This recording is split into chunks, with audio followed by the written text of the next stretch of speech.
Необходимость в новом инфекционном отделении назрела давно. Существующее здание, несмотря на все усилия медиков, физически не могло обеспечить соответствующий уровень изоляции пациентов. Родители справедливо опасались в условиях скученности высок риск заразиться самим. Или, что еще страшнее, чтобы ослабленный ребенок подхватил другую инфекцию от соседей по палате. Это создавало дополнительный стресс для семей и осложняло процесс лечения. Открытие инфекционного отделения ожидали не только родители детей, но и сами врачи, потому что они в стесненных ситуациях бывают, когда поступает большое количество детей, которым надо качество оказания помощи.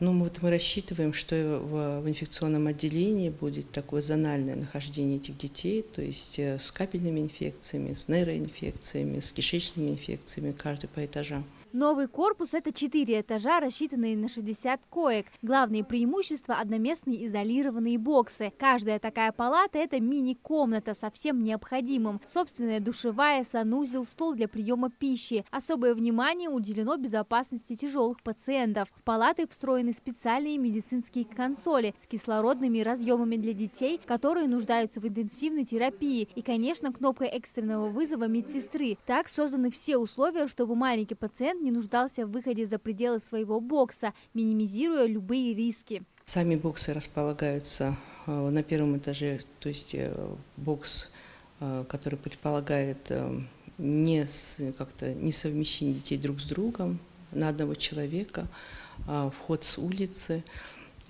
и поэтому дети не будут заражаться друг от друга разными инфекциями. На первом этаже, и менее такие контагиозные заболевания будут располагаться на верхних этажах.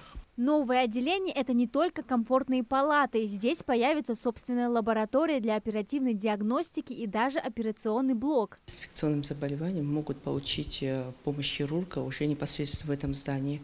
Реанимационное отделение инфекционного характера, на 6 коек. По сути, все, что необходимо для работы качественно в инфекционном отделении, тут предполагается. Сейчас здание готово более чем на 95%. Завершаются последние отделочные работы. И, что самое важное, идет активный монтаж сложного медицинского оборудования. Объект у нас долгострой. Где-то год простоял он. На согласовании был проект. Некоторые вопросы были внесены. Предложения внесли Минздравом, и поэтому немного затянулось. Была задержка в строительстве. Глава республики посодействовал решению этого вопроса. На данный момент нет никаких проблем.